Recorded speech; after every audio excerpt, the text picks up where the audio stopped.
पुराणों में शंकर जी को पूर्ण ब्रह्म माना है। 17,000 जब ये शंकर जी मर जाएंगे उसके बाद एक ब्रह्मांड का विनाश होगा। भस्मासुर की सत्य कथा से भी स्पष्ट हो गया कि शिव जी समृद्ध शक्ति नहीं है।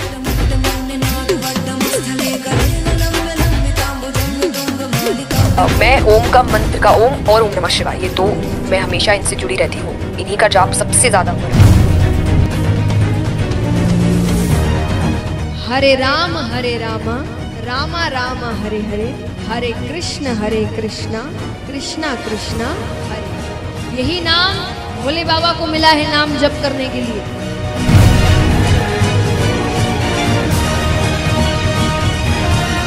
देवताओं ने अमृत पिया तो वो क्या बने देव, और शंकर जी ने पिया जहर तो वो बन गए महादेव। तो अमृत से श्रेष्ठ जहर है। अरे कर्मीनो, अरे ज्ञानहीनो कहते हैं परमात्मा। कबीर जी कहते हैं मोती मुक्ता दर्शत नाही, ये जग है सब अंदरे, दिखत के तो नैन चसन सुनकर फिरा मोतिया बंदरे। नमस्कार दर्शकों, आज हम बात करेंगे ऐसे आध्यात्मिक विषय पर जिससे संबंधित प्रश्न आपके मन में भी उठा होगा। भगवान शिव, जिन्हें महादेव, नीलकंठ, आदिनाथ, रुद्र और भी अनेक नामों से जाना जाता है, इन्हें हिंदू धर्म में सबसे शक्तिशाली देवताओं में से एक माना जाता है। लेकिन क्या कोई ऐसा भी है जो शिव से भी समृद्ध है?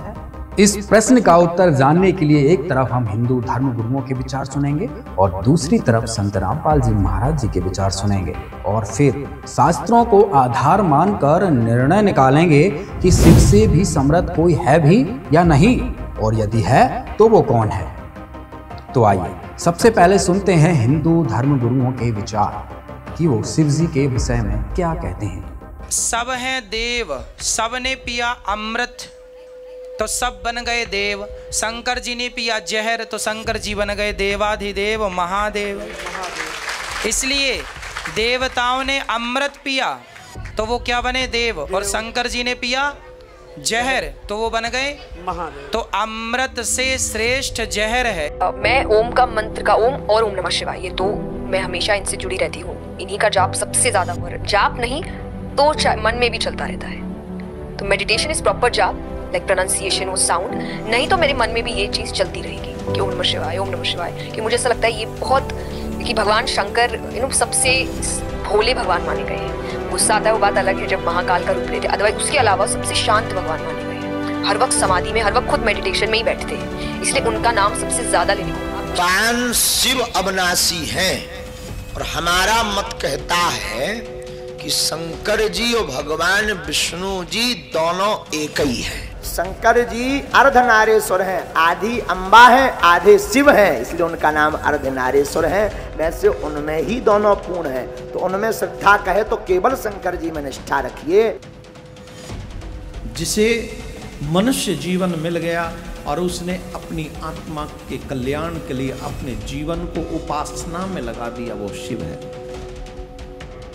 भगवान भूत बावन भोलेनाथ हमारे पिता हैं, माँ पार्वती हमारी माँ हैं, हम सब उनकी संतान हैं। समझ में आ गई बात? पुराणों में शंकर जी को पूर्ण ब्रह्म माना है, वेदों ने भी माना है, और एक शिव पुराण ही बना दिया गया है। जैसे विष्णु पुराण है ऐसे शिव पुराण भी है। देवाधिदेव महादेव शिव जी हैं, तो शिव जी को परम वैष्णव के रूप में माना गया है, परंतु एक प्रकार से शिव जी देवताओं की कैटेगरी में नहीं आते हैं। एक को पकड़ के उसके ऊपर छोड़ दो। जैसे परम वैष्णव आचार्य भगवान शिव हैं, उनके चरण पकड़ लो, उनको क्या करना है वो सर्वज्ञ हैं, उनको क्या सब ज्ञान है। दर्शकों, हिंदू धर्म गुरुओं के दृष्टिकोण से देखा जाए तो अनेक हिंदू धर्म गुरुओं का मानना है कि कोई भी भगवान शिव से अधिक शक्तिशाली नहीं है। वे सर्वोच्च शक्ति का प्रतीक हैं और सभी देवताओं के देवता हैं। वे ब्रह्मांड के रचयिता हैं, पालनहार और संहारक हैं। चलो कुछ समय के लिए इन धर्म गुरुओं द्वारा बताए गए शिव जी के विषय में इन कथनों को सत्य मान लेते हैं, लेकिन उससे पहले कुछ वीडियो और देखते हैं। जो आदमी एक कृष्ण से प्रेम करता है, एक भगवान से प्रेम करता है, वो सफल है। और जो 17 जगह मन लगाता है, कभी इस देवता के पास, कभी इस देवी के पास, कभी यहाँ कभी वहाँ, वो ना घर का ना घाट का। इसलिए एक में मन लगाओ। हमारा कन्हैया जो करेंगे वही करेंगे। अब हमें कहीं किसी के पास जाने की जरूरत, अरे हनुमान चालीसा पढ़ो, शिव चालीसा पढ़ो, दुर्गा चालीसा पढ़ो, ये सब तो ठीक है। सबसे बड़े भगवान, सब उनसे छोटे, सब दास हैं, नौकर हैं। ब्रह्मा विष्णु शंकर कोई हो, सब नौकर चाकर। उनके बराबर भी कोई नहीं है। बड़ा होने की बात तो छोड़ो, श्री कृष्ण अवतारी हैं, स्वयं भगवान कृष्ण, कृष्ण पर तत्व, ये स्वयं भगवान है श्री कृष्ण। जबकि भगवान से कृष्ण आदि भगवान है और उनके तमोगुण से भगवान शिव उत्पन्न होते हैं। हरे रामा रामा रामा हरे हरे, हरे कृष्णा कृष्णा कृष्णा हरे।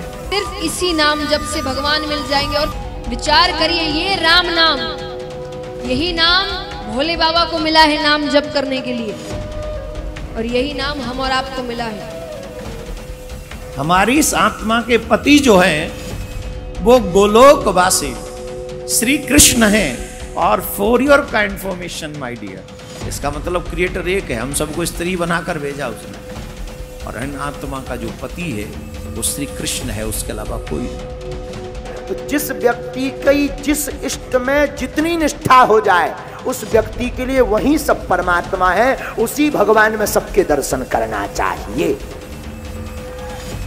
गुरुजी, मुझे इस चीज का समाधान बता दो कि मैं दुर्गा चालीसा का भी पाठ करती हूँ, मैं दुर्गा चालीसा करती हूँ। आप जो आए सब करत रहा। अब खुदा इस तरह हम का कह देखिए, हमने बता दिया कि आप सब करत रहा। राम राम बोलते हो तो आप राधा माधव ही बोलते हो, और राम राम बोलते हो ना तो जितने देवी देवता भगवत स्वरूप हैं वो सब आप पर प्रसन्न है। आप कौन कह रहे क्या? जब राम जी की कृपा तो सबकी कृपा है, सदा सदा उसकी कुशल मंगल होगी। एक ही है, दूसरा नहीं है, और उसे जो नाम दो तुम, हमें कोई परेशानी नहीं।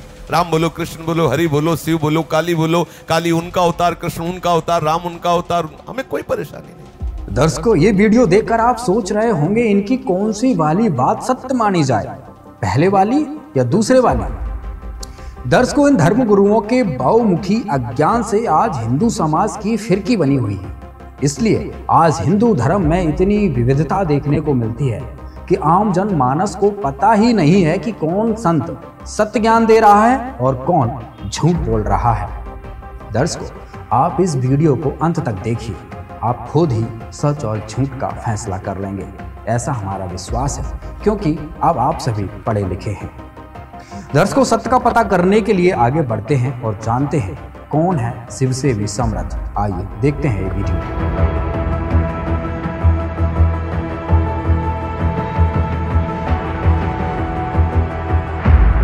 अब इन भगवानों की थोड़ी सी सतिथि बताते हैं, इनकी आयु समझाते हैं आपको।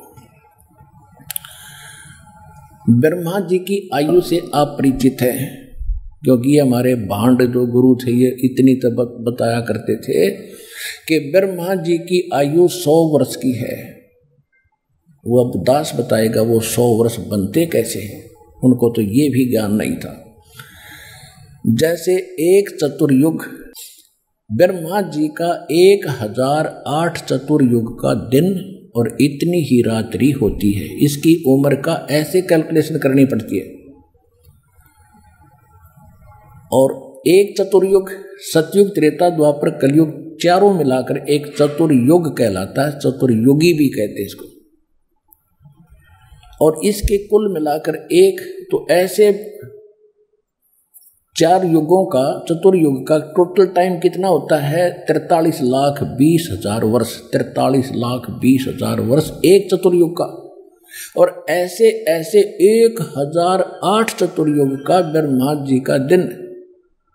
और इतनी ही रात्रि, इसको लंप सम 1000 चतुर्युग माना जाता है। हमारे यहाँ वर्ष कैलकुलेट करते हैं अपना यहाँ का मनुष्यों का, ये वैसे वास्तव में 365 सही 1/4 दिन होते इसमें, लेकिन हम अमूमन इसको 365 दिन का ही मानते हैं। इतना समझ लो।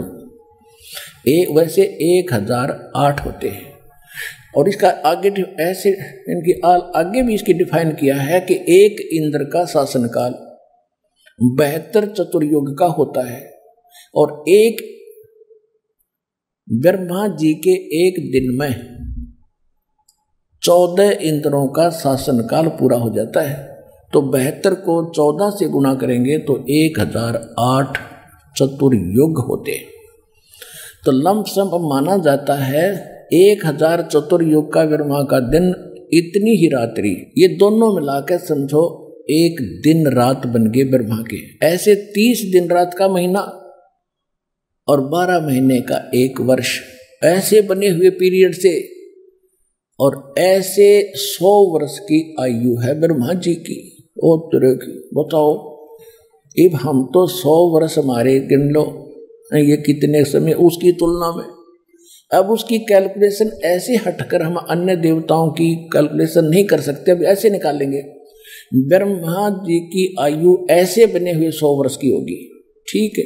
उसके बाद इसे 7 गुनी विष्णु जी की 700 वर्ष जैसे ये बने हैं वर्ष, और इससे 7 गुना शंकर भगवान की 4900 वर्ष। किससे 7 गुना? विष्णु जी से 7 गुना। और जब ऐसे 7 गुना आयु वाला शंकर मर जाएगा, ऐसे ऐसे 70,000 जब ये शंकर जी मर जाएंगे, उसके बाद एक ब्रह्मांड का विनाश होगा।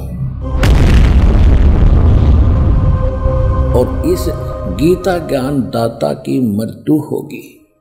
और इतना पीरियड जो होगा 70,000 बार शंकर मरने के बाद, ऐसे जो एक बार ब्रह्मांड का विनाश होगा और इसकी मृत्यु होगी काल की, ज्योति निरंजन की, सरपुरुष की, तो वो होगा युग। किसका? अक्षर पुरुष का युग होगा वो युग। अपना आत्माओं ने वेदों गीता का समझना कोई बालकों का काम नहीं था। गीता अध्याय नंबर 8 के श्लोक नंबर 17 में उसमें लिखा है कि सहस्र युग लिखा है, सहस्र चतुर्युग नहीं लिखा। ये गलती कर रहे हो अनुवाद करते समय, उन्होंने ब्रह्मा जी का वो सिद्ध कर दिया, वो है सहस्र युग ओनली, नोट चतुर्युग। तो 1000 युग का दिन किसका? अक्षर पुरुष का, और इतनी ही रात्रि। तो ऐसे जैसे एक युग दास ने ये बताया, ऐसा एक युग, ऐसे ऐसे 1000 युग का अक्षर पुरुष का दिन और इतने ही युग की रात्रि, ऐसे 30 दिन रात का इसका महीना, और ऐसे 12 महीने का एक वर्ष, और फिर 100 वर्ष की आयु है उस अक्षर पुरुष की, और फिर भी मृत्यु। गीता अध्याय नंबर 15 के श्लोक नंबर 16 और 17 में 3 पुरुष बताए, सरपुरुष अक्षर पुरुष बताए 16वें श्लोक में 15वें अध्याय के। उसमें कहा कि ये 2 पुरुष प्रसिद्ध हैं, एक सरपुरुष और एक अक्षर पुरुष। ये भी और इनके अंतर्गत जितने प्राणी इनके कमांड में हैं, ये सब नाशवान है, लेकिन जीवात्मा अलग विषय है, वो नहीं मरती। फिर उसके तुरंत बाद कहा 17वें श्लोक में 15वें अध्याय के, उत्तम पुरुष है तू अन्य परमात्मा इति उदाहरते, ये लोग तरम अवश्य विवर्ती अवेश्वर है। वो इन दोनों से कोई अन्य है, वो परमात्मा श्रेष्ठ भगवान उत्तम पुरुषोत्तम, और वही तीनों लोकों में प्रवेश करके सबका धारण पोषण करता है। वो मूल रूपी संसार है, संसार रूपी वृक्ष की मूल है, और वही वास्तव में अविनाशी है, अव्यय ईश्वर है। तो वो कौन है? और इनकी मृत्यु जो इतनी लंबी आयु है अक्षर पुरुष की, फिर भी मृत्यु है, इसलिए इसको अक्षर कहने लगे। अक्षर माने अविनाशी होता है, लेकिन ये अविनाशी नहीं है, लेकिन अविनाशी से कम भी नहीं है। इतनी लंबी उम्र में मरेगा, लेकिन फिर भी मृत्यु है। तो सूक्ष्म वेद में कहा है, एती उम्र बुलंद मुर्गा अंतरे, सतगुरु लगे न कान न बैठे वो संतरे। इतनी लंबी आयु होने के बाद भी मृत्यु होगी, क्योंकि आपको वो तत्वदर्शी संत नहीं मिला जो गीता अध्याय नंबर 4 के श्लोक नंबर 34 में जिसका वो वर्णन है, यजुर्वेद अध्याय नंबर 40 के मंत्र 10 में जिसका कहा कि वो धीरा नाम तत्वदर्शी संत ही सही सही मार्ग बताते हैं, उनसे सुनो। तो वो तत्वदर्शी संत आज विश्व में ये दास है, एक बार को आओते 100 बार सुन लो। दर्शकों, अभी आपने अपने ब्रह्मांडों के मुख्य मुख्य प्रभुओं की आयु सीमा देखी। इससे स्पष्ट है कि जो प्रभु शिव से भी समर्थ है, उनकी भी मृत्यु होती है। दर्शकों, इसके साथ एक रहस्य और बताते हैं। जब 70,000 शिव भी मर जाते हैं, तब एक ज्योति निरंजन ब्रह्म मरता है। पूर्ण परमात्मा के द्वारा पूर्व निर्धारित किए समय पर एक ब्रह्मांड में महाप्रलय होती है। यह 70,000 शिव की मृत्यु अर्थात एक सदाशिव यानी ज्योति निरंजन की मृत्यु होती है। तब एक युग होता है परब्रह्म का। 100 वर्ष की परब्रह्म की आयु है, फिर परब्रह्म की भी मृत्यु होती है। परब्रह्म के 100 वर्ष पूरे होने के पश्चात एक शंख बजता है। सर्व ब्रह्मांड नष्ट हो जाते हैं, केवल सतलोक व ऊपर तीनों लोक ही शेष रहते हैं। इस प्रकार कबीर परमात्मा ने कहा है कि अरबों तो ब्रह्मा गए, 49 कोटि कन्हैया, 7 कोटि शंभु गए, मोर एक नहीं पलैया। इसका भावार्थ है कि 343 करोड़ त्रिलोकीय ब्रह्मा मर जाते हैं, 49 करोड़ त्रिलोकीय विष्णु मर जाते हैं तथा 7 करोड़ त्रिलोकीय शिव मर जाते हैं। तब एक ज्योति निरंजन काल ब्रह्म यानी कि ब्रह्मा विष्णु शिव के पिता की मृत्यु होती है, जिसे गीता जी के अध्याय 15 के श्लोक 16 में क्षर पुरुष नाशवान भगवान कहाँ है, इसे ब्रह्म भी कहते हैं। तथा इसी श्लोक में जिसे अक्षर पुरुष अविनाशी कहाँ है, वह परब्रह्म है जिसे अक्षर पुरुष भी कहते हैं। अक्षर पुरुष अर्थात परब्रह्म भी नष्ट होता है। जब काल भी करोड़ समाप्त हो जाएंगे, तब सर्व अंडों अर्थात ब्रह्मांडों का नाश होगा, केवल सतलोक व उससे ऊपर के लोक शेष रहेंगे। दर्शकों, यह रहस्य आज तक संत रामपाल जी महाराज के अलावा कोई बता नहीं पाया है। दर्शकों, अब आपको दिखाते हैं कि शिव जी समेत अन्य प्रभु कितने समर्थ हैं। देखिए यह वीडियो। अब हम आपको थोड़ा सा इन भगवानों का जो अक्षेत्र दिखाएंगे कि ये कितने प्रभु हैं। जैसे एक ब्रह्मांड होता है, एक ब्रह्मांड में कौन कौन सी स्थिति है वो देखिएगा। ये एक ब्रह्मांड का लघु चित्र है। इस ब्रह्मांड का अंडे जैसी शकल है, अंडे आकार है, अंड आकार है। ये देखिए ऐसा है यहाँ तक। ये इसको अंड भी कहते हैं, इसको ब्रह्मांड भी कहते हैं। और इस ब्रह्मांड के अंदर जो व्यवस्था है वो हमारे शरीर के अंदर हम देख सकते हैं, जब हम हमारे इन चैनलों को, कमलों को ऑन कर लेंगे मंत्रों की साधना करके। तो इसलिए इसको पिंड, शरीर को पिंड कहते हैं। जैसे एक टेलीविजन के अंदर कहीं भी कार्यक्रम हो रहा हो, वो कार्यक्रम हो रहा कहीं और देख हम टीवी पर सकते हैं, ऐसे ये शरीर हमारा है। तो पूरे ब्रह्मांड का जो नक्शा है इस पिंड के अंदर है। इसको पिंड भी कहते हैं, इसको अंड आकार है इसलिए अंड भी इसी को कहते हैं।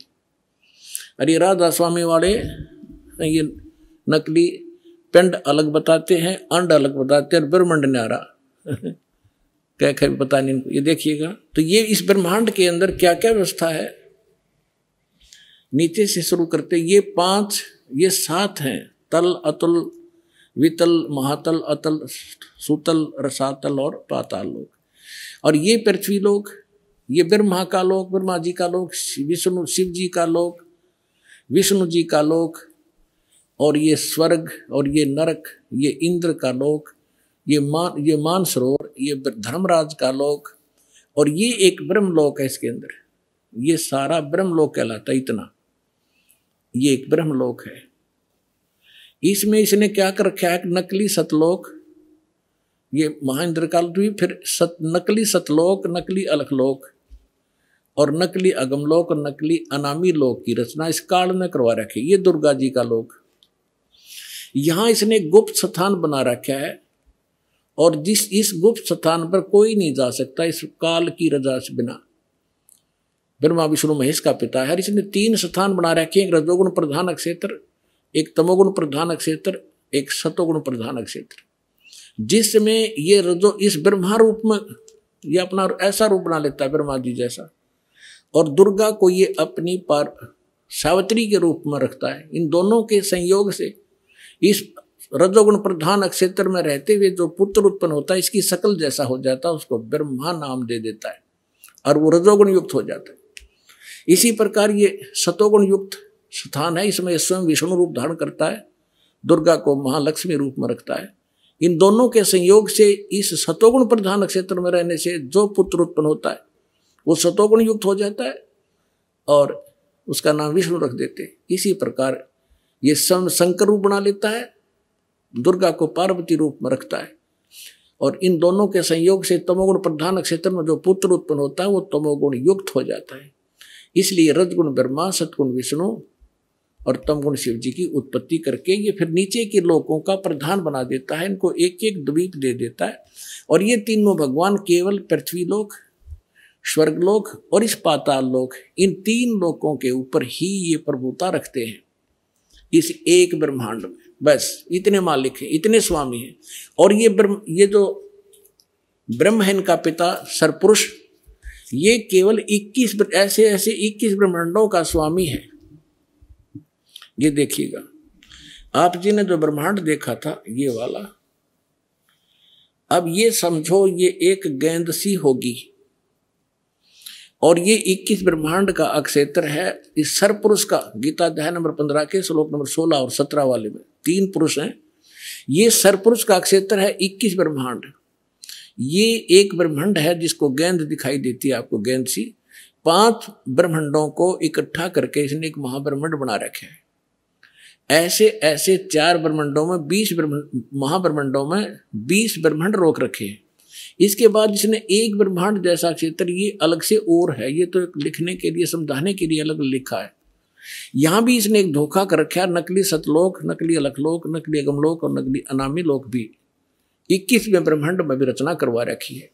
ये तपस्शिला है जहाँ बैठ कर ये 1 लाख मानव शरीरधारी प्राणियों को खाता है। ये काल ब्रह्मा विष्णु महेश का पिता। और यहाँ से फिर आगे निकल जाते हैं, परब्रह्म का लोक में जाना होता है। अब देखिएगा इसके बैक में कंप्लीट देखेंगे। अब ये है कंप्लीट सभी ब्रह्मांडों का, असंख्य ब्रह्मांडों का चित्र एक समझने के लिए।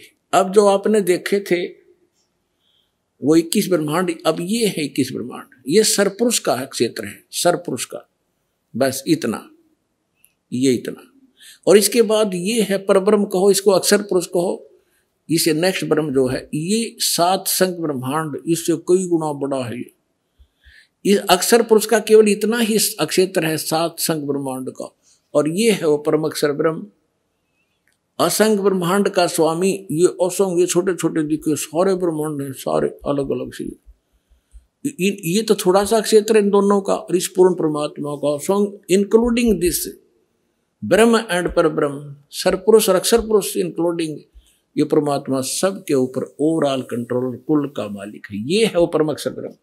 गीता अध्याय नंबर 8 के श्लोक नंबर 1 में अर्जुन ने प्रश्न किया कि हे भगवान, आपने गीता अध्याय नंबर 7 के श्लोक नंबर 29 में कहा है कि जो व्यक्ति जरा और मरण से छूटने का प्रयत्न ही कर रहे हैं, इस संसार की किसी वस्तु की इच्छा नहीं रखते, वो तत्ब्रह्म को और सारे अध्यात्म को और सभी कर्मों से परिचित हैं। दर्शकों, अभी आपने ब्रह्मा जी, विष्णु जी, महेश जी, दुर्गा जी, क्षर ब्रह्म और अक्षर ब्रह्म की आयु के बारे में जाना। साथ ही संत रामपाल जी महाराज ने ब्रह्मांडों के मानचित्र से आपको समझाया कि ये सभी भगवान कितने कितने लोकों के मालिक हैं, अर्थात इनकी क्या स्थिति है।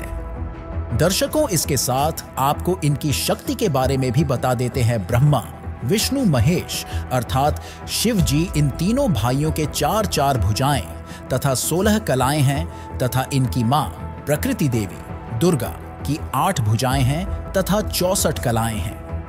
तीनों देवों के पिता यानी कि देवी दुर्गा के पति ब्रह्म अक्षर पुरुष की 1000 भुजाएं हैं तथा 1000 कलाएं हैं तथा 21 ब्रह्मांडों का प्रभु है। पर ब्रह्म अक्षर पुरुष की 10,000 भुजाएं हैं तथा 10,000 कला हैं तथा 7 शंख ब्रह्मांडों का प्रभु है। प्रत्येक प्रभु अपनी सर्व भुजाओं को समेटकर केवल 2 भुजाएं भी रख सकते हैं तथा जब चाहें सर्व भुजाओं को भी प्रकट कर सकते हैं।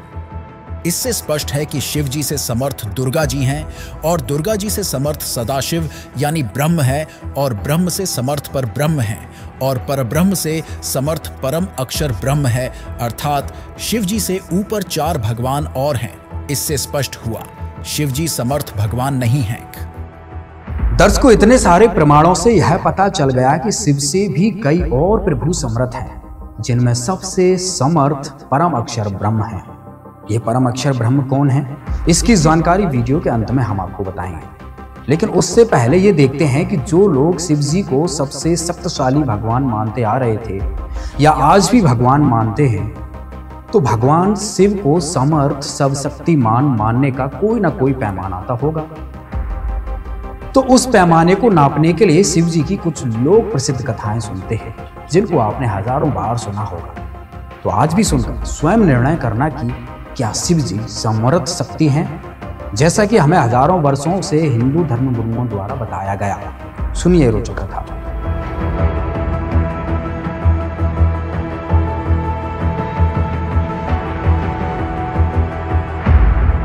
आप रोज पढ़ते हो, सुनते भी हो इन ब्राह्मणों से। परमात्मा कह रहे थे, एक भस्मासुर नाम का एक राक्षस था, तपस्वी था। राक्षस तब पाछा बना, जब ये उसका पुजारी थे, ये कर्म करेगा। उसने भगवान शिव के गेट के सामने ऊपर को पैर नीचे को सिर करके सिरासन पर 12 वर्ष तप किया। उससे पहले हजारों वर्ष कैलाश पर बैठकर तप कराया था पर्वत पर। वहां नहीं सुनाई हुई तो उसके बारे में आगे धरना दे दिया गेट के सामने शिव जी के। 12 वर्ष जब ऊपर को पैर नीचे को सिर किए हठ योग करता रहा। एक दिन पार्वती जी ने कहा, भगवान आप तो समर्थ हैं, आपका पुजारी क्या मांगता है, इसको दो फारिग करो। 12 वर्ष हो गए इसने यहाँ आपकी कितनी घोर तपस्या कर रहा है। अब शिव जी बोले, बोलो भाई क्या मांगता है। अब भस्मासुर ने कहा, जी ऐसे नहीं, वचनबद्ध हो जाओ प्रभु तब मांगो। भगवान शिव ने सोचा भाई क्या मांगेगा, एक सिद्धि और मांग लेगा, दे दूंगा। बोल भाई वचनबद्ध हो गया, छोड़ पीछा मेरा। तो वचनबद्ध होते ही खड़ा हो गया और कहने लगा, जी ये भस्म कड़ा दे दो जो आपने पहन रखा है। उसमें क्या शक्ति थी कि उस भस्म कड़े को, कड़ा था वो जैसे पहन लेते हैं, और उसको जिसके भी सिर पर सिर पर रख के भस्म वो जल जाता था, उसकी राख भी नहीं पाव थी, राख पाव थी। ये पता था उसको भस्मा गिरी को।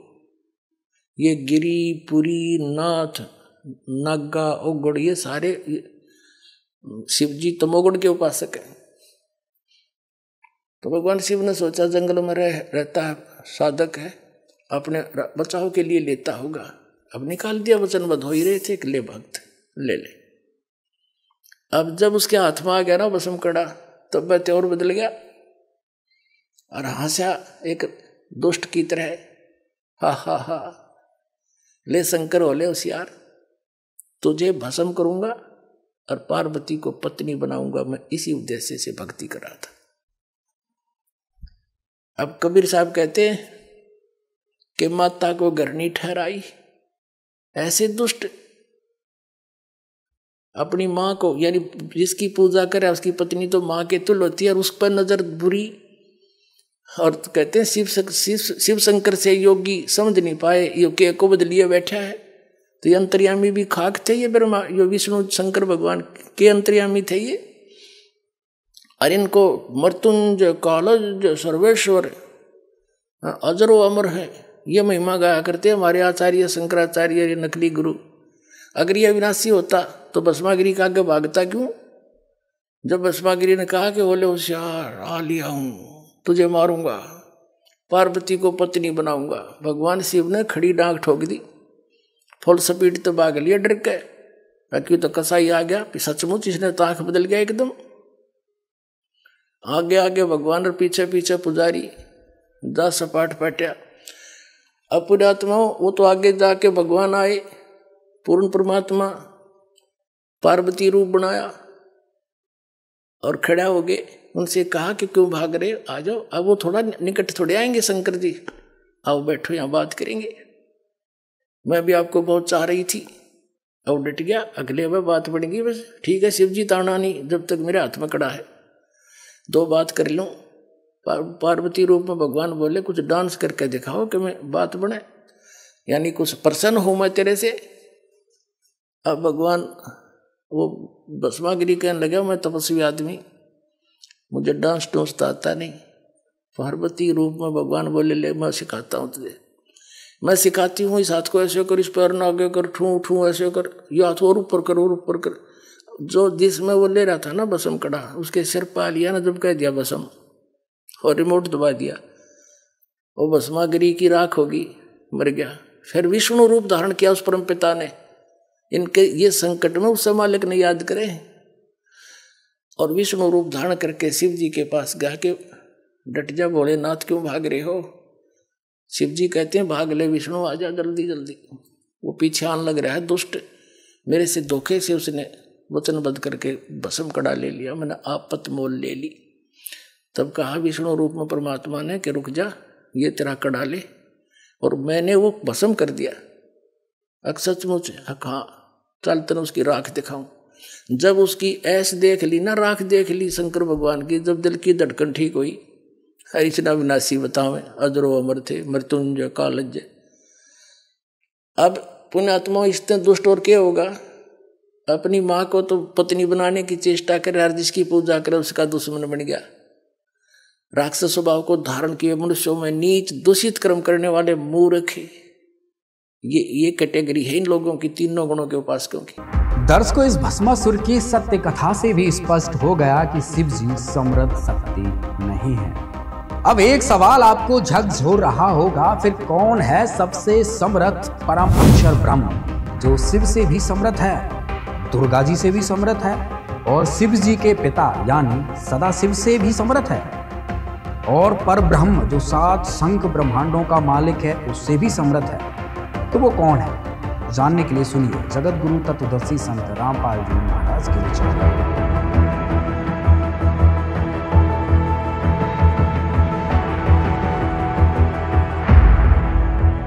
तब 8वें अध्याय के प्रथम मंत्र में अर्जुन ने पूछा फिर किम तत्ब्रह्म, वो तत्ब्रह्म क्या है। 8वें अध्याय के 3रे श्लोक में गीता ज्ञानदाता ने कहा वो परम अक्षर ब्रह्म है।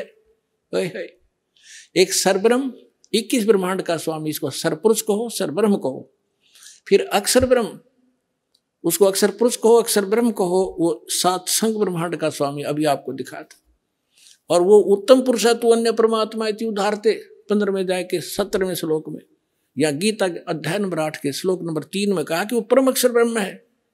देखो 8वें अध्याय के प्रथम मंत्र में अर्जुन ने पूछा किम तत्ब्रह्म, किम अध्यात्म, किम कर्म पुरुषोत्तम, अधिभूतम च किम प्रोक्तम, अधिदेवम किम उच्यते। इसमें पूछा कि वह ब्रह्म क्या है, वो तत्व ब्रह्म के है। अब गीता ज्ञानदाता ने 8वें अध्याय के 3रे श्लोक में बताया, 8वें अध्याय के 3रे श्लोक में वो परम अक्षर ब्रह्म है। अपने आत्मा इतना गजब का ज्ञान इस अनमोल ग्रंथ में, अमर ग्रंथ में, गीता जी में। और ये नकली श्री कृष्ण जी ने सुप्रीम पावर बताते, श्री कृष्ण जी का था कि इसमें उल्लेख हो ना, गीता में की तो पूजा की विधि भी नहीं है, उसका कोई जिक्र भी नहीं है, सिर्फ 3 गुण बता दिए, रजगुण ब्रह्मा, सतगुण विष्णु, तमगुण शिव। अब गीता ज्ञानदाता कौन है, ये ब्रह्म है। ये ऐसे अलौकिक कर्म करता है, किसी के अंदर प्रवेश करके अपना ज्ञान दे देता है। 16 और 17 में 3 पुरुष हैं, 3 भगवान हैं, 3 ब्रह्म हैं। अध्याय नंबर 15 का ये श्लोक नंबर 16 यहाँ पर है। इसमें क्या कि द्वौ इमौ पुरुषौ लोके सर्च अक्षर है एवं च सर सर्वाणी भूतानि कुटस्थ अक्षर उच्चते 16वां श्लोक। इसका अनुवाद यहां पर क्या ना, इस संसार में नाशवान और अविनाशी भी ये दो प्रकार के पुरुष हैं। अब देखो इन्होंने सर माने नाशवान, अक्षर माने अविनाशी कर दिया। ये लिखना था इस संसार में सर पुरुष और अक्षर पुरुष, ये पुरुषों है ना, ये दोनों संस्कृत में इसके साथ भी लगाया जाता है, अक्षर पुरुष और सर पुरुष। ये और इनको देखें तो नाशवान और अविनाशी ये दो प्रकार के पुरुष है। पुरुष माने परमात्मा है, प्रभु है, भगवान है, ईश है, स्वामी है। और संपूर्ण प्राणियों के शरीर तो नाशवान है, जीवात्मा अविनाशी कहा जाता है। अब क्या है, ये सरपुरुष कितना मालिक है, अक्षर पुरुष कितना मालिक है, और परम अक्षर। अब तीसरा कौन है, वो तीसरा पहले दिखाते हैं आपको। तीसरा जो है वो परम अक्षर पुरुष है। अब यहां आपने 15वें अध्याय के 16वें श्लोक में दो पुरुष हैं, सरपुरुष और अक्षर पुरुष। ये दो प्रकार के पुरुष हैं, और इनके अंतर्गत जितने प्राणी हैं वो नाशवान है, और ये स्वयं भी नाशवान है। जीवात्मा तो गधे की भी नहीं मरती, कुत्ते की भी नहीं मरती। अब यहां देखो 15वें अध्याय के 17वें श्लोक में क्या लिखा है कि उत्तम पुरुष है तू अन्य। ये उत्तम पुरुष माने श्रेष्ठ परमात्मा तो इन दोनों से अन्य है, सर पुरुष और अक्षर पुरुष से। सर पुरुष सर और अक्षर, नाशवान और विनाशी, ये दो प्रकार के पुरुष हैं। इसमें लिखा है 17वें श्लोक में 15वें अध्याय के कि उत्तम पुरुष है तू अन्य, परमात्मा इति उद्धारत है, यह लोग तरम आविश्य विवर्ती अवैश्वर है। उत्तम पुरुष तो अन्य ही है, इन दोनों से कोई और है वो श्रेष्ठ भगवान परम अक्षर ब्रह्म। तीसरे नंबर का उत्तम पुरुष तो अन्य ही है जो तीनों लोकों में प्रवेश करके सबका धारण पोषण करता है। अविनाशी परमेश्वर परमात्मा इस प्रकार कहा जाता है। तो उस परमेश्वर ने 600 वर्ष पहले सच्चिदानंद घन ब्रह्म की वाणी में, अपनी कबीर वाणी में क्या लिखा था, अक्षर पुरुष एक पेड़ है, सर पुरुष वाकी डारे, तीनों देवा शाखा है, ये पात रूप संसारे। और वे गीता क्या कहती है 15वें अध्याय का प्रथम मंत्र, कि जो संत इस उल्टे लटके हुए संसार रूपी विभाग वृक्ष के सभी विभाग पत्तों सहित जड़ से लेकर पत्तों तक बता देगा, वो तत्वदर्शी संत है। पहचान बताई है तत्वदर्शी संत की। अब देखिएगा, ये है पूर्ण परमात्मा, ये परम अक्षर ब्रह्म है। ये ऐसे लेंगे, ये है जड़ जो मूल है, ऊर्ध्व मूलम, ये परम अक्षर ब्रह्म है, पूर्ण ब्रह्म परमेश्वर। और ये तना अक्षर पुरुष, ये जो बाहर दिखाई देता है ये तो अक्षर पुरुष है तना, और इससे एक मोटी डार निकली है वो सरपुरुष समझो, सरपुरुष। और ये तीन रजगुण ब्रह्मा सतगुण विष्णु उत्तम गुण शिवजी रूपी ये तीन शाखाएं, और ये पात रूप संसार है। ये पात रूप हम हैं आगे, और मूल कौन है, ये स्वयं है परमात्मा, ये स्वयं है परमात्मा। ये देखिएगा, ये कौन है, ये कबीर साहिब है, पूर्ण ब्रह्म कबीर साहिब परम अक्षर ब्रह्म। ये सारे संसार के आधार हैं, ये सब के धारण पोषण करने वाले हैं। जैसे वृक्ष की, जैसे संसार रूपी वृक्ष की जो परिवृष होती है वो जड़ से होती है। देखो पुण्यात्माओं, डेफिनेशन ऑफ गॉड भी आज तक हमें प्राप्त नहीं बता सके हमारे नकली गुरु। ईश ये सरपुरुष है, ईश्वर ये अक्षर पुरुष है, और परमेश्वर इन सब से उत्तम परमेश्वर वो सच्चिदानंद घन ब्रह्म, वो परम अक्षर ब्रह्म है। अब यहां बता रहे हैं कुछ परमेश्वर के ध्यान, उसकी भक्ति करने से उसको प्राप्त होता है। दर्शकों, कौन है शिव से भी समर्थ, इसका जवाब अब आपको मिल गया है। और अब आप कोई भी शिव भक्त हो उसको समझा सकते हैं कि शिव जी मात्र 3 लोक के भगवान हैं। सदाशिव यानी काल ब्रह्म 21 ब्रह्मांड के भगवान हैं, और कबीर परमेश्वर सर्व ब्रह्मांडों के भगवान हैं। जैसा कि आपको संत रामपाल जी महाराज ने आपके अपने ही सनातन धर्म के पवित्र शास्त्रों से प्रमाणित करके दिखाया। दर्शकों, ये वीडियो बनाने का उद्देश्य बस इतना है कि हिंदू समाज सनातन धर्म की ओर लौट आए, वेदों और गीता अनुसार भक्ति करे, ना कि किसी भी गुरु के कहने से आंख बंद करके कुछ भी भक्ति क्रिया करने लगे। ये कोई हार जीत की लड़ाई नहीं है, ये आपकी जिंदगी बचाने की लड़ाई है। सनातन धर्म को बचाने की लड़ाई है।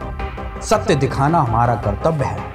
समझना, सोचना, सत्य को परखना, सच को स्वीकार करना, ये आपकी बुद्धि और विवेक पर निर्भर करता है। दर्शकों, इस वीडियो में बस इतना ही। बने रहिए हमारे चैनल के साथ। धन्यवाद।